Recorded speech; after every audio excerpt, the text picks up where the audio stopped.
So what speakers are all right to use for DJing? It's a question that as a DJ school we get asked a lot, usually by new DJs who realise they need to buy something so they can hear their DJing, but they're not too sure what to go for. Or they've got something and they've plugged it in and it just hasn't sounded right. There's been something wrong with it. So I'm going to run through very fast, very quickly, all the different types of speakers that we see DJs using here at the DJ school, and the ones that are suitable, the ones that aren't, and why or why not. There is an accompanying article to this, which you can find on the Digital DJ Tips website. Just hit the search bar and type in the word speakers and you will find the article. So anything in here that you hear in passing and want to refer back to is all written down in that article. So look, most DJs will say, look, I've got some speakers at home. Surely any speakers will do, especially DJs who have done this in the decades past. Because we used to plug anything we had into our DJ gear and play our turntables through our mixers and into like old hi-fi speakers, PA speakers, whatever we could find. And it always worked. We never thought, are we going to suffer some of the problems that I'm about to talk about? Because they didn't exist. And the reason they didn't exist is that digital, multi-room, party mode, audio-visual stuff didn't exist either. These things were yet to come for the DJs that were doing this when I was young and doing it for the first time. So things have changed. But even back in the day, you could blow your speakers if you used them incorrectly, like the classic using some hi-fi speakers for a party and all back to mine. That was a classic way of completely ruining your speakers. So look, the problems have existed. It's just that they've got more varied and there are more pitfalls nowadays. So let's do this. What I want to do is run through maybe 4 or 5 types of speaker that people tend to have anyway at home. And then we'll run through some speakers that you might choose to buy in order to DJ through, and in which case if you're going to be spending the money you might as well be careful how you spend it, right? And at the end I'll give some final tips. All right, firstly, let's cover off a couple of use cases that might be surprising. The first use case would be no speakers at all, because you don't actually need speakers to practice DJing, and you don't need your own speakers to go and play out. If you're playing in a club, they've got speakers and so on. So a lot of DJs, and by a lot I mean a lot in number, not a lot in percentage, only a small percentage. Most DJs stick to using proper headphones with speakers when they're DJing. But some DJs, and like I say, quite a large number, do DJ completely in headphones. So they will use in-ear monitors if they're going to get really serious about this, which look like the earbuds that you use for your phone with a wire though, rather than using them wirelessly. And so they're the kind of ear gear that you see singers wearing on stage and so on.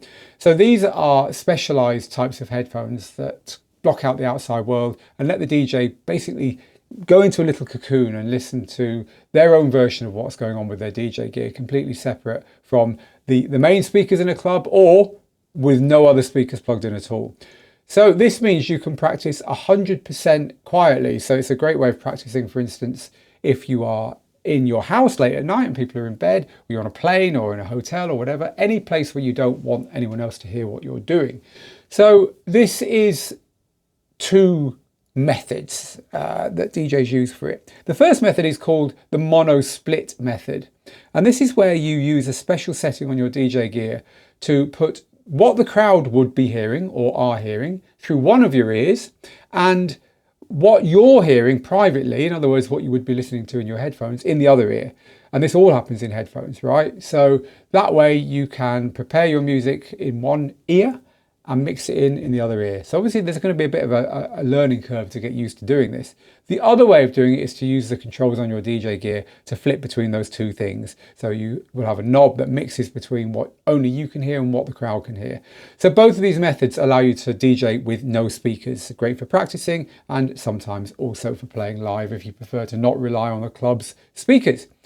However, most people are going to want to buy some speakers, not least because us DJs like to share what we're doing with other people. It's probably why we got into DJing in the first place. And the type of speaker that a beginner getting into this probably almost definitely has at home is the Bluetooth speaker, right? The battery rechargeable portable speaker. Looks like a beer can, maybe a bit bigger, maybe a bit smaller, but the type of speaker that you charge up with a USB-C or whatever, and it plays for 10 hours and it's nice and loud, certainly sounds louder than it looks. You can maybe press a button and pair it with another one or another two or another three. You know the type I mean. They're always Bluetooth, they always just work with your phone or whatever. These speakers are great, but they're no good for DJing. So let me explain why.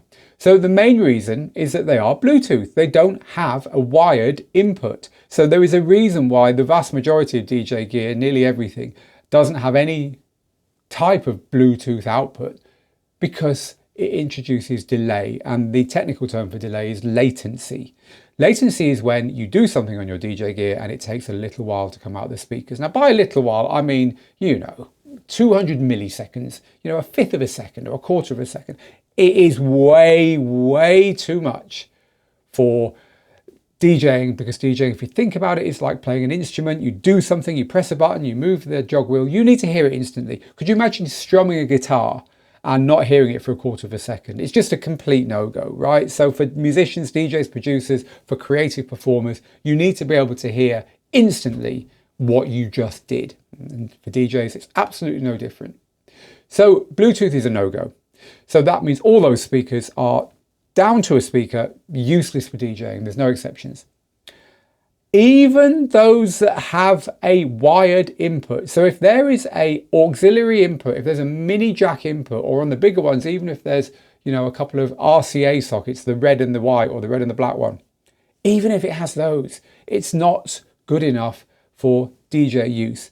And the reason for that is, and it's an infuriating reason, because of course people think they might even go and buy such a speaker thinking, well, I can wire my gear into it. My gear requires a cable and this will let me plug a cable in, so surely it's going to work. It's not, unfortunately, the case, because even those with wired line-in sockets nearly always won't work. And that's because of something I've already mentioned, this multi-room, this multi-speaker, this digital signal processor that's built in to do all these clever things, these digital things that modern speakers do. And these kind of speakers are sold on that, right? Get one of these in all your rooms and just press a button and they all link together. Or get your friends to turn up with this brand as well and press a button and you can have a party with 4 or 5 of them in the room. This is wonderful for streaming from YouTube or a Spotify playlist off your phone. But unfortunately, it introduces that horrible thing we've talked about, latency. So even when your Bluetooth rechargeable speaker has a line in or an auxiliary input, a way of plugging in a cable to play your music rather than using Bluetooth, it's not going to work. In fact, there's only one that we've tested that we can tell you certainly will work, and it's by a very small British company called Mini-Rig. And the Mini-Rig Bluetooth speakers, because the people who make them are also DJs, have made damn sure that their line in has got 0 latency. There will be others, but they are few and far between. So the chances are very high that if you have one of these at home, it just won't work. All right, let's move on to another type of speaker that you have at home. It's the home cinema, right? The setup with multiple speakers. Maybe you've got one under your TV, one on either side. Maybe you've got a sound bar. Maybe you've got a couple of rear speakers. You know the kind of setups I mean.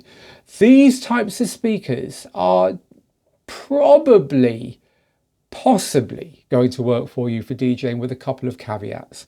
So these ought to work, right? Because if you think about it, there needs to be sync between the picture on the TV and what comes out of the speakers. And you maybe, if you've got one of these systems, have found the slider with an audio delay on it. And the idea is that you can move it about in the app or in the on-screen menus to make the audio line up perfectly with what's going on the TV. Because the processing that goes on to get the pictures on the TV and to get the audio out of the speakers takes a lot of computer power inside these modern fantastic home cinema amplifiers and speakers, right? So there's ways of fine-tuning it, and obviously they need to be pretty bang on in order for you to get the right experience. That said, it's no means guaranteed, because the input that requires this kind of low latency, this kind of syncing up of audio and video, quite often is an HDMI. Quite often it is a cable that you don't have an output for from your DJ gear, right? And the inputs on some of this gear that are the old-fashioned inputs, the ones that will fit your DJ gear's output, might well suffer from the latency we were talking about. Not always, it just depends on the system, but streaming amplifiers, modern digital hi-fi separates, home cinema systems, anything which is kind of digital first in that realm, the chances are that, well, you're going to have to experiment at the very least, right? So there's no guarantee that this kind of thing will work. But hey, if you've got one, bearing in mind something I'm going to say at the very end, if you've got one, by all means give it a go, you might be lucky.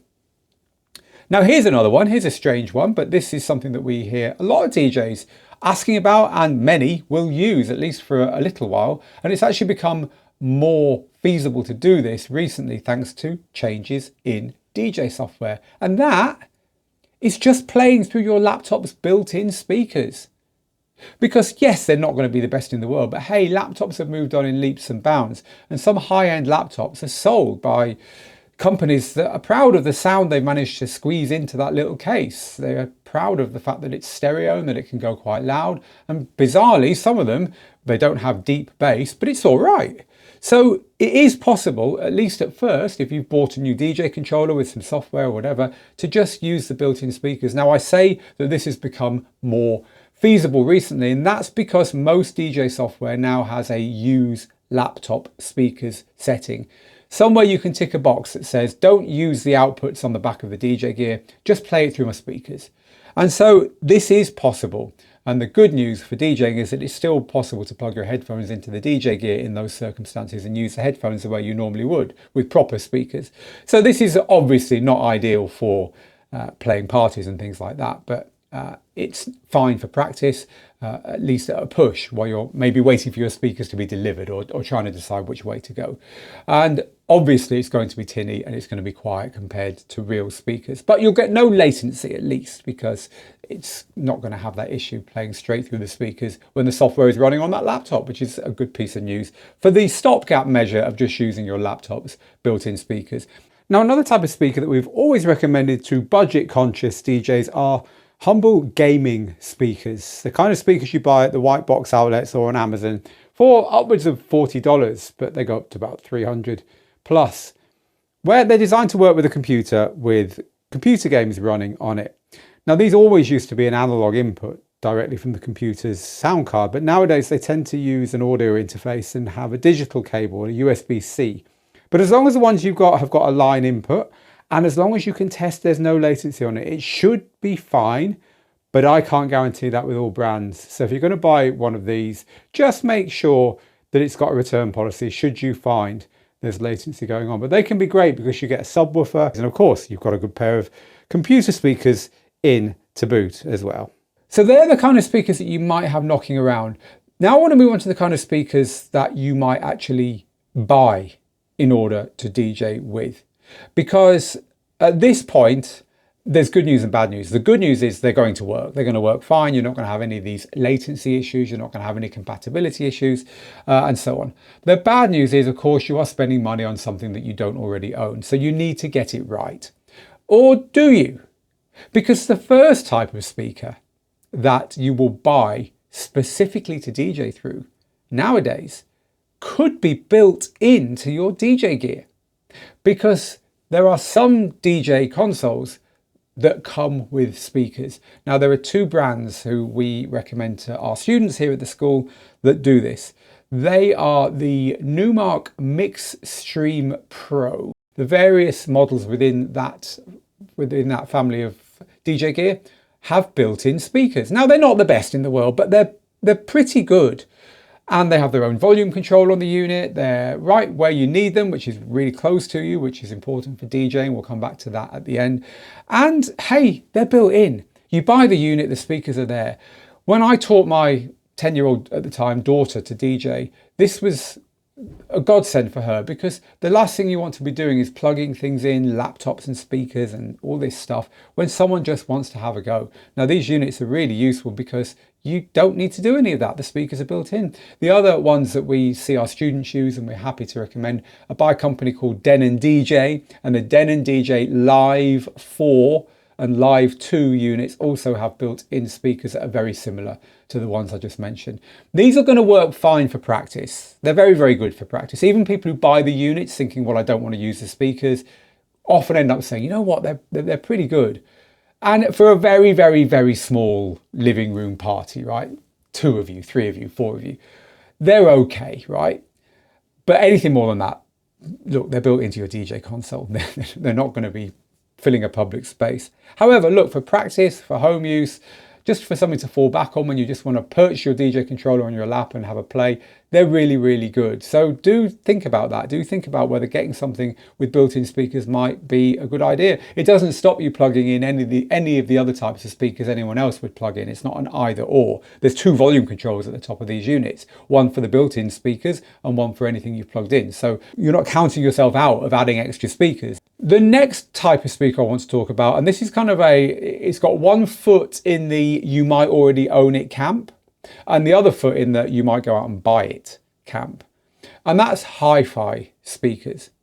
So if you've always said, you know, I want to assemble a nice hi-fi system, I want to get some good speakers, a good amplifier, maybe get a record deck so I can play my old vinyl. Look, if you're thinking down those lines anyway, that kind of system will work really well with your DJ controller, with one caveat, which we'll get to. So obviously hi-fi speakers are designed to work at home. They're designed to be in a domestic environment. You might buy some nice stands for them so that the whole thing looks nice in your living room. They've got a kind of furniture vibe about them. They are usually passive. Now, passive means they don't have an amplifier built in. So these are literally just speakers. So the Bluetooth speakers, for instance, that are no good for you, obviously they've got an amplifier built in because they're just one unit. And so this isn't like that. Even the gaming and computer systems we talked about, they've got all that stuff built in. So you're going to need to buy an amplifier as well. Now, if the amplifier you buy for your passive speakers is an analog amplifier, and that means if it hasn't got any of the clever digital stuff in it, then it is guaranteed to be free of latency, free of delay, and therefore suitable for DJing. A lot of hi-fi amplifiers are.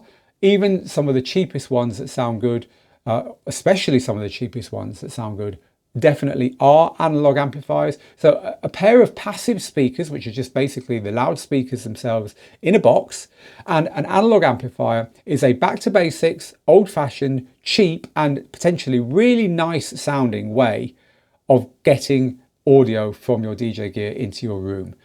So the big thing you need to be careful of, which I mentioned earlier with this kind of speaker, is whatever else you do, only use them at home. Physically, they're not designed to take being used in public, in parties. People could put their bottle ends through the cones of the speakers because they haven't got proper grills on and literally physically damage them. But also they are not designed to be pushed, inevitably as they will be, up to the highest volume. And there's unfortunately a lot of volume controls you can use to get your DJ gear higher. There's the master volume control, there's the faders, there's the gain controls, there's all the EQs, there's all the effects which can put a burst of energy through the speakers.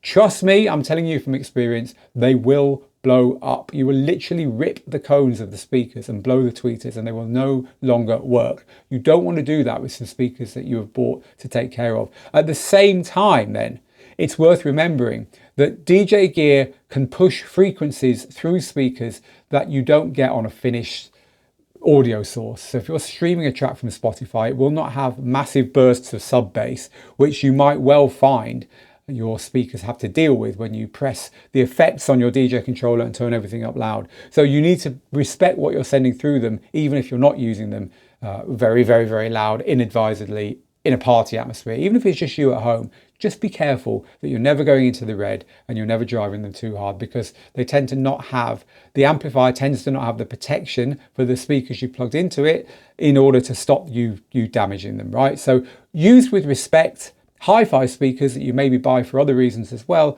can be a really good choice for your DJ gear. Now, they look like hi-fi speakers, but they're actually fundamentally different. I'm talking about near-field monitors. They could be sold as DJ monitors or producer monitors or music-making speakers. Same size, same shape, usually got the same number of drivers in them. In other words, they look like hi-fi speakers, but they're not. They're not for a couple of reasons. The first reason is that they tend to have amplifiers built in. So if you buy the very cheap near-field monitors that are kind of semi-consumer, they'll have one speaker with an amplifier in and one speaker that just wires to the first one. And the first speaker takes care of what the second speaker plays. But nonetheless, you don't need a separate amplifier. And then in that instance, you plug the power into one of them and the other one just works. So as soon as you move past the very, very entry level ones, they are sold individually. They have their own power supplies, they have their own built-in amplifiers, and you plug the audio into each speaker separately as well. In other words, there's no connection between them. So the output from your DJ gear, you've obviously got two outputs on your DJ gear, a left and a right. The left, you'll have one cable going off to the left-hand speaker, and the right, you'll have one cable going off to the right-hand speaker. These are, we're getting into the professional world here. Now, they needn't cost you an awful lot. You can get these speakers from, let's say, $150 each upwards. So $300 for a pair, it's not too bad, but they go up into 4 or 5 figures. However, the concept is exactly the same throughout those price ranges. They have a built-in amplifier or even separate amplifiers, one for each of the 2 or even 3 speakers that are built in. And they are individually wired and they're individually powered. They are designed for use in studios, usually at the price bracket that we can all afford, in home studios, right? So this could be your DJ practice studio, your producer studio, could be where you're making your mashups and your bootlegs and your re-edits. All the people who buy our courses that teach you to start producing, for instance, tend to go for this kind of speaker because they have a very truthful, flat frequency response. You can kind of trust what you hear from them. They're not making the sound better than it really is. They're not designed to sound great in any circumstance like some of the consumer speakers are. So they're telling the truth about your audio. They're therefore a good choice if you want to be a DJ producer. So let's say you're starting off as a DJ, but down the line you want to start making re-edits and bootlegs and mashups and so on. Then this can be a good investment early on because the same speakers can be used for both use cases. Again, they're not designed for use at parties. Now, every now and then you will find one that maybe has a harder grill on the front and that the manufacturers kind of say, well, you can use these in public maybe, and so don't take that as this is always the case. But look, 99 times out of 100 these are designed to be used in controlled environments, in a home studio, somewhere you're practicing, not to be taken with you to be used in the club, with the possible exception that some DJs like to take one of them with them, or maybe 2, but usually 1, when they're playing, say, a bar or a lounge and they know that there's going to be no speakers in the venue near them. So they'll take one of their speakers from home and set it up pointing at themselves right near their DJ gear in that venue, so they've got a speaker near them. But apart from that, so therefore they're being used as what's called booth monitors. Notice the same name, monitors, right? So sometimes that's how they can be used.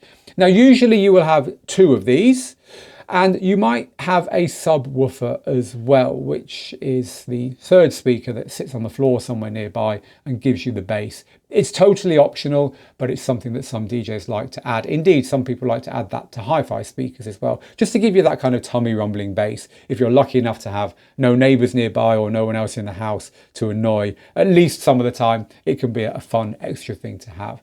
So Nearfield monitors are definitely the most obvious choice for you for practicing at home if you're getting serious about this and you want to invest in something special if you're DJing. And by the way, you can also use them to play normal music through.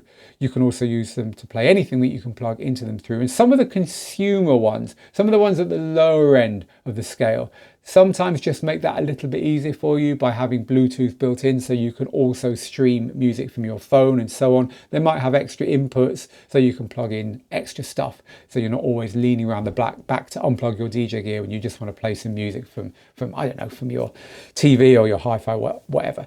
So Nearfield monitors are the one to think about for most people most of the time when they're making a specialist purchase. However, of course, DJing is done in public, so we couldn't end this without talking about that huge range of speakers that go from the not much bigger than home speakers all the way up to the line arrays that you see when you go to see a concert in a stadium, or when you go to a festival with lots of DJs on, right? We're talking about PA speakers. We're talking about public speakers. We're talking about speakers that are designed from the very beginning to be used away from the home, away from the domestic environment. PA speakers are very, very different. They're very rugged. They're designed to be thrown around. They've got grills on that you could kick as hard as you can kick and they won't break. They are ugly. They're not designed to sit in your living room. If you live with anyone else who's not a DJ and you put a pair of these in your living room, the chances are quite high that they will say to you, get those out of my living room instantly, right? Right, so PA speakers are big, ugly, rugged things that are designed to go loud. They're designed not to break. They usually sound best at a distance. They usually sound quite harsh when you're listening to them very close, which means having one either side of you in your small practice studio at home is really far from ideal. The audio that comes from them is designed to sound good at a mid to far range from the speaker. Hence, they're designed to fill rooms, right? They are often used on the end of tripods, poles on tripods, or maybe a pole in a subwoofer. Quite often a mobile DJ or a DJ that's got equipment like this that they take out with them will have two subwoofers on the floor, each subwoofer with a pole coming out of it, and then the PA speakers on top of that to give them a 4-speaker setup that will sound absolutely awesome in public, right? They can come nowadays with batteries. So there are smaller versions of these that you can recharge. And these can be really good if you're a mobile DJ, you play outdoors, you don't want to have to find mains power at times. So you could look for those kinds of speakers. And even nowadays, they sometimes come with wireless. So we've already talked about Bluetooth being useless for DJing wirelessly because of the latency. Well, there are wireless systems that don't have that problem. There is a system called SKA, S-K-A-A. There's another system by Alpha Theta called Sonic Link. So look, these variants do exist. So you can, if you really want battery rechargeable speakers, but you've now realized Bluetooth isn't going to work for you, look at some of the smaller PA speakers that have this technology built into them. Now, I did say a second ago that most of these speakers only sound good at a distance. And there is one type of PA speaker that you can get that actually sounds really good close up as well. And these are the column array speakers. These are the speakers you might have seen Bose with their L1 came out with this kind of speaker early on. There's a lot of other people make them now as well, where there's kind of like a box that sits on the floor and then it looks like a pole coming out of it. And the pole has got lots of little speakers in. And these are interesting because they actually sound really nice close up. So if you bought a very small system like that, you could maybe use it at home as well. And so if you are looking for an all-round speaker setup that you could use at home for practice and at small venues, then it might be just worth looking into these line array speakers, these column array speakers, because they could just give you a little bit of the best of both worlds. And some of the smaller ones are rechargeable battery ones as well. So it could be quite a versatile choice if you just want to buy one type of speaker that will do everything. And so the final tips I've got for you here are, firstly, even though I just said, yes, you know, maybe a small column array speaker setup might work at home and when you're out and about, look, there is no perfect DJ speaker setup. They just don't exist. The times when you want to DJ are so varied, the places, the reasons for DJing are so varied that you are going to have to make compromises. Practice versus playing out, size of venue even, you know, speakers that look good and that sound all right in your living room are only, even if you can play out on them, going to be good enough for 20 or 30 people, right? Not for 200 or 300. So there is no perfect set of speakers. Most DJs that get serious about this will have at least a set that works well at home or in their home studio, and then possibly a set to take out with them if they do the kind of DJing where they're expected to take their own gear with them. By the way, a lot of DJs will hire speakers when they play out, especially if you only play out 2 or 3 times a year, right? This is the way you DJ. You can go to your local DJ hire shop and just rent the speakers. The good thing there is that they will probably bring them and set them up and come and take them away at the end, saving you all that hassle. And then you're going to get something that's suitable for that occasional public gig as well. I've already told you avoiding latency is the big thing. That is a non-negotiable. Hopefully that's come across clearly in this lesson. But positioning is everything. Your speakers have to be very close to your head, because the reason that DJs have speakers is to be able to hear properly what they're doing, and in order to pair those speakers with their headphones and beat mix. In other words, if you haven't got speakers set up properly that sound good, that are close to you, then you're not going to be able to do what's necessary to beat mix, which in the traditional way, without using in-ear monitors and without using no speakers at all, which we touched on at the beginning, the traditional way is to have your monitor speakers and your headphones and adjust the volume on both, so you get this kind of soundscape around you that gives you a really good feel for what the audience would be hearing if you're practicing and what you're getting ready to play. And then when you mix the two together, it all blends beautifully in your head and in the room and everywhere. In order to do that, your speakers have to be set up near to you. So if you've already got speakers at home, but you can't move them to near to where your DJ gear is, and you can't move your DJ gear near to where they are, that is a problem. You might need to get some specially for DJing. Positioning really is everything once you've solved the latency issue.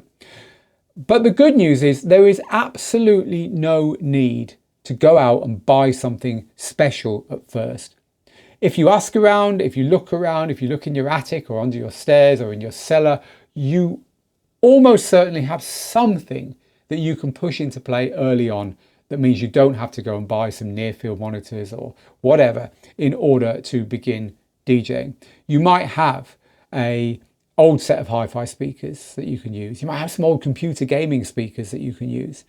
You might be lucky and have an older Bluetooth speaker with a line-in socket that hasn't got all the modern multi-room stuff and that actually works okay. But if you are going to go and buy something, do consider DJ gear with built-in speakers for practice, especially if you know that this is a casual or semi-casual thing for you. It's very, very convenient. And then, of course, if it's time to go and spend the money, you do have to make the decision between buying something that's multi-purpose, like for instance hi-fi speakers, or saying, no, I'm going to go all in and I'm going to buy some proper Nearfield DJ producer monitor speakers. And finally, just one other question while I am talking about the most common type of speaker people spend decent money on, the monitor speakers. People sometimes say, what's the difference between a DJ monitor and a producer monitor? The truth is branding. Honestly, they're usually interchangeable. They're usually made by the same company. They're usually around the same price. They're just branded slightly differently and sold slightly differently. It's not something that I would encourage you to worry too much about. Listen to speakers if you can before you buy them, or buy them from somewhere where you can return them if you don't like them. And that's really all you need to know about what speakers are suitable for DJing with. We love talking this stuff and we'd love you to come and chat this stuff with us. So come find us on our socials at digitaldjtips.com. Head over to digitaldjtips.com for the article version of this, or if you're already there, scroll down for all the information I've just covered in written format. And if you're interested in learning to DJ with us, as ever, we are the world's #1 DJ school. We've got DJ courses from some of the biggest names in DJing like James Hype, Jazzy Jeff, Ferry Corsten and many more. We are the #1 at teaching you whatever level you're at, from beginner all the way up to pro, and whatever kind of gear you want to use and whatever kind of music you want to play. So come and have a look at our courses. Again, digitaldjtips.com. Meanwhile, from me, Phil, here in the studio, get good, get out there, make the moments, and I will see you again very soon. Bye for now.